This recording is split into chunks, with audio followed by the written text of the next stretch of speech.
बिस्मिल्लाहिर्रहमानिर्रहीम। अस्सलाम वालेकुम वरहमतुल्लाहि वबरकातुहू।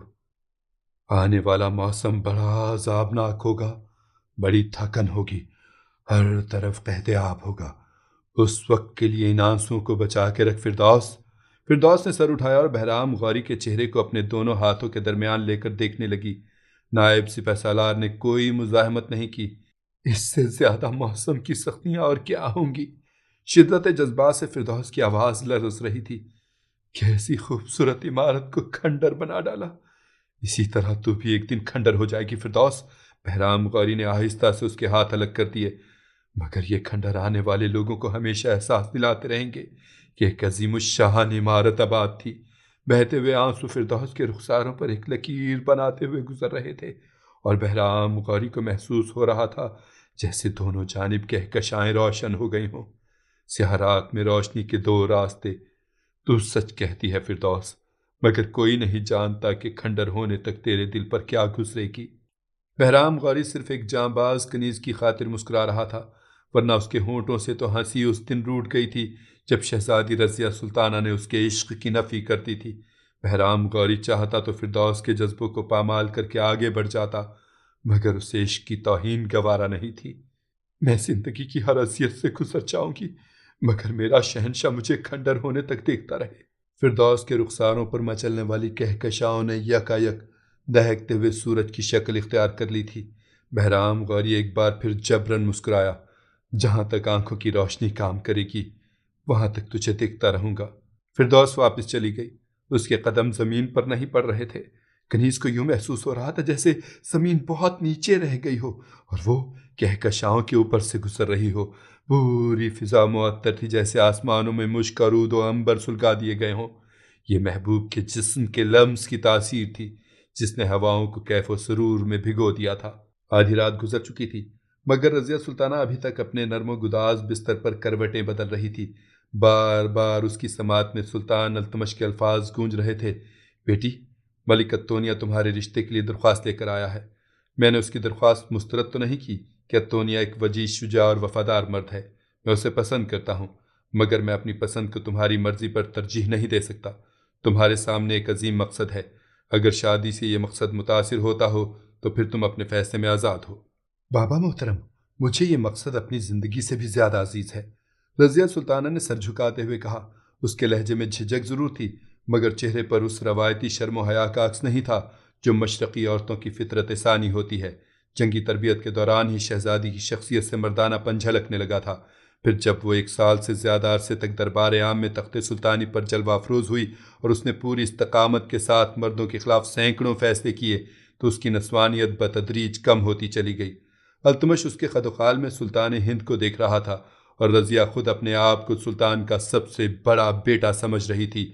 यहाँ तक कि जब शहजादी ने बाप की ज़ुबान से अपनी शादी का जिक्र सुना तो उसे यूं महसूस हुआ जैसे मलिकुत्तोनिया ने कोई अजीब बात कह दी हो।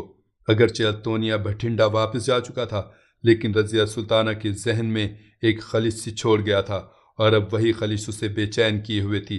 अत्तोनिया मुझे महकूम देखना चाहता है, शहजादी ने अपने आप से सवाल किया और बिस्तर से उठकर कमरे में टहलने लगी। वो रिश्ते की बात नहीं, मेरे लिए जंजीर लेकर आया था। मैं ये जंजीर कैसे पहन लूं? बाबा मुहतरम की सल्तनत का क्या होगा? वो किसी गैर की मिरास बनकर रह जाएगी।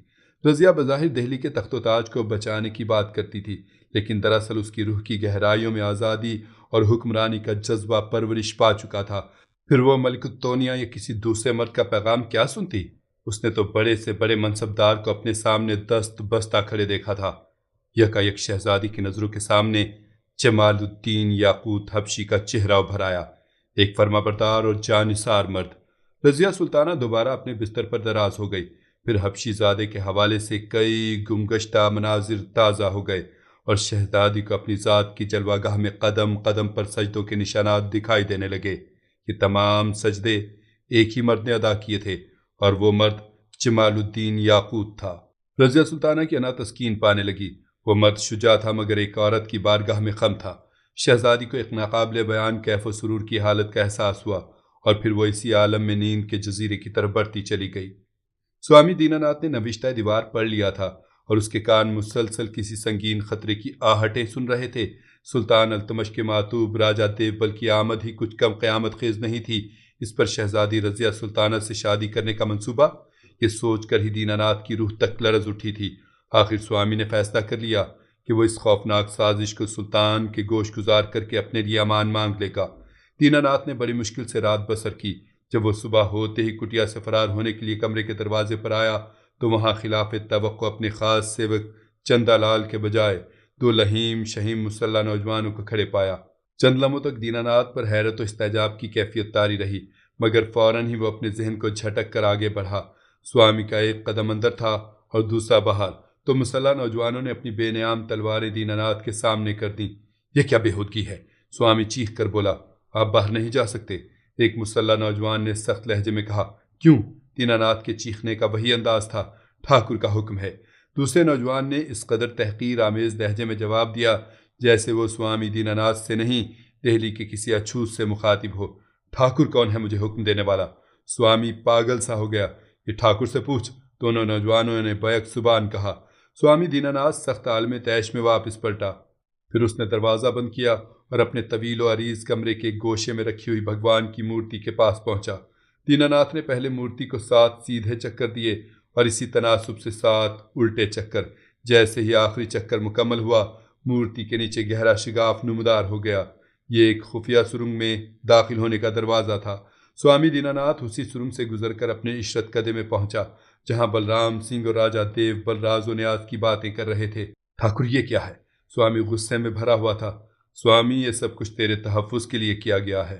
ठाकुर ने इंतहाई पुरखुलूस लहजे में कहा। तुझे क्या खबर कि तेरी जिंदगी को क्या खतरा लाहक है? ग्वालियर की सरहद में पकड़े जाने वाले राजपूतों की वजह से बाहर एक आफत आई हुई है। सुल्तान के जासूस उस शख्स की तलाश में गली गली घूम रहे हैं जिसके इशारे पर यह खौफनाक साजिश तैयार की गई थी। दीनानाथ ठाकुर की तौजीह से मुत्तमिन नहीं था, मगर क्या करता, चारों नाचार वापस लौट गया। स्वामी के जाते ही बलराम सिंह ने राजा देवबल से कहा, मेरा अंदाजा सही था।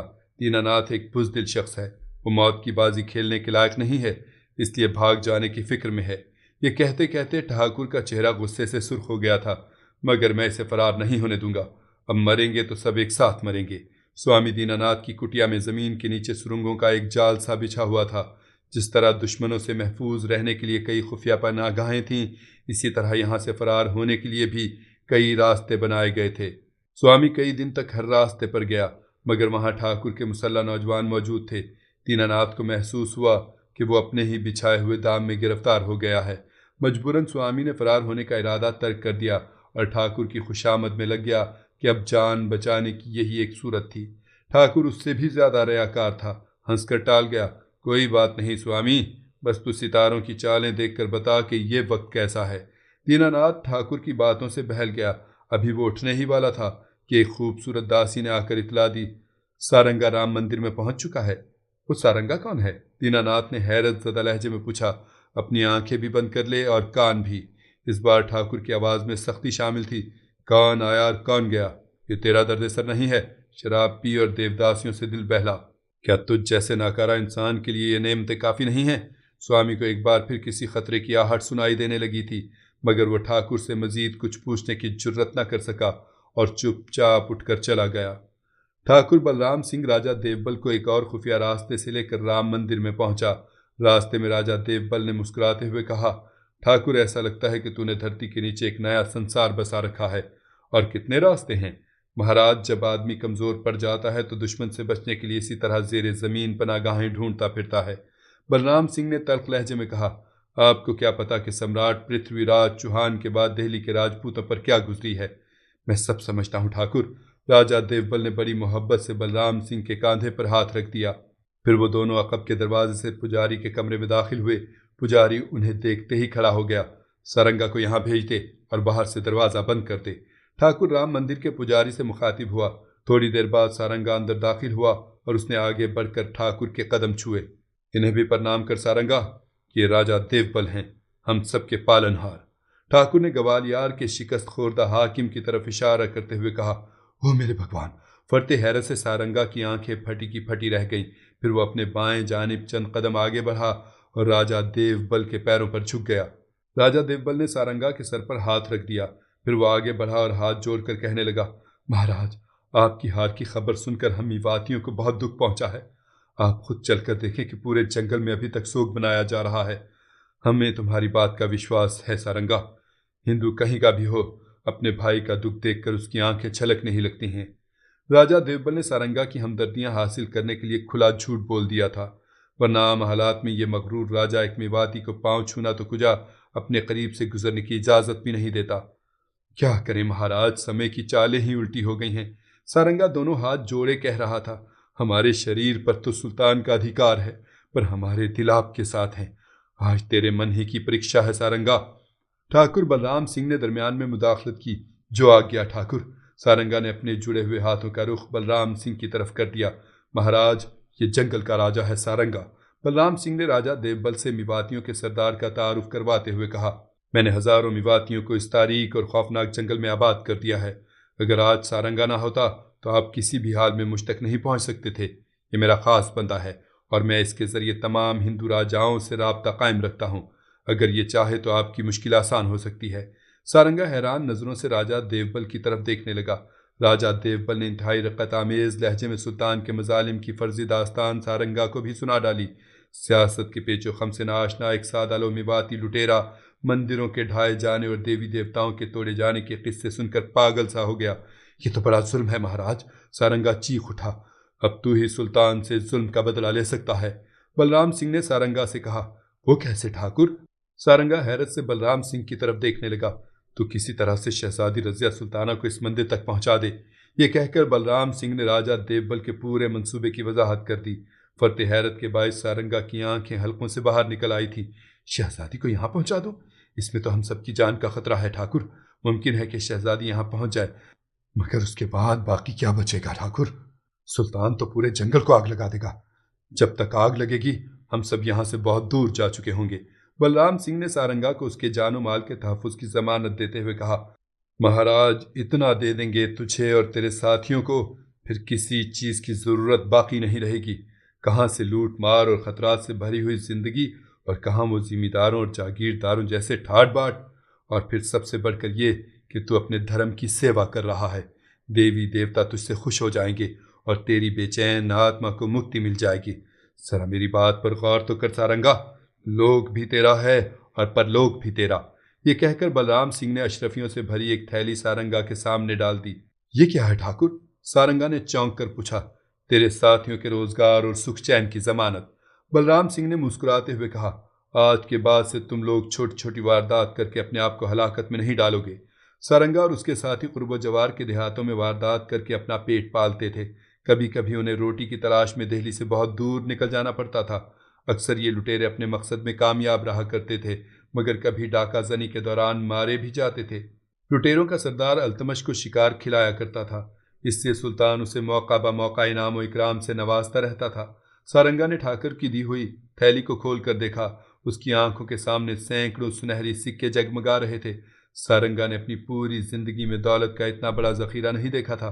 तू मेवातियों का सरदार है, इसलिए तेरा इनाम भी अलग है। बलराम सिंह ने हवी से जर की ऐसी चमक को देख लिया था जो सारंगा की आंखों में डूब डूब कर उभर रही थी। आखिर वो एक लुटेरा था, हिर्स की आग ने उसे पिघला कर रख दिया था। आपका काम हो जाएगा महाराज, मगर एक शर्त के साथ। सारंगा ने राजा देवबल से मुखातिब होकर कहा, हमें तेरी हर शर्त मंजूर है। राजा देवबल बहुत ज्यादा पुरजोश नजर आ रहा था। मेरी कोई शर्त नहीं महाराज, सारंगा ने रुक रुक कर कहा। अगर सुल्तान किसी दिन शिकार के लिए आ गए तो मैं अपनी चाल चलूंगा। कामयाबी और नाकामी दोनों भगवान के हाथ में हैं। मैं नहीं जानता कि मुझे कितने दिन इंतजार करना पड़ेगा। अगर सुल्तान शिकार के लिए नहीं आया, राजा देवबल का चेहरा अचानक बुझ कर रह गया था, तो फिर मैं अपनी चाल भी नहीं चल सकता। सारंगा ने स्पाट लहजे में कहा, तुझे अपनी चाल की कामयाबी का यकीन है? राजा देवबल परेशान सा नजर आ रहा था। कुछ कह नहीं सकता महाराज, सारंगा ने अजीब से अंदाज में सर हिलाते हुए कहा। चाल तो चाल ही होती है, सारा किस्मत का खेल है। दिवाली की रात के जुए की तरह जीत गया तो राजा, हार गया तो भिखारी। ये कहकर सारंगा उठ खड़ा हुआ और उसने अशरफियों की थैली बलराम सिंह की तरफ बढ़ा दी। इसे अपने साथियों में बांट दे। बलराम सिंह ने हाथ का इशारा करते हुए कहा। नहीं ठाकुर, काम हो जाने के बाद ले लूंगा। सारंगा अपने कांधों पर किसी का बोझ नहीं रखता। ये कहकर मेवाती लुटेरों का सरदार जंगल की तरफ चला गया। ये तो कुछ भी नहीं हुआ ठाकुर। राजा देवबल इंतहाई शिकस्ता नजर आ रहा था। धीरज महाराज, धीरज। ठाकुर बलराम सिंह राजा देवबल को तसल्ली देने लगा। सारंगाज सच ही कहता है। किस्मत की देवी मेहरबान हुई तो ये बाजी जीत लेंगे, वरना अपने सीने में इंतकाम की एक आग तो रोशन है,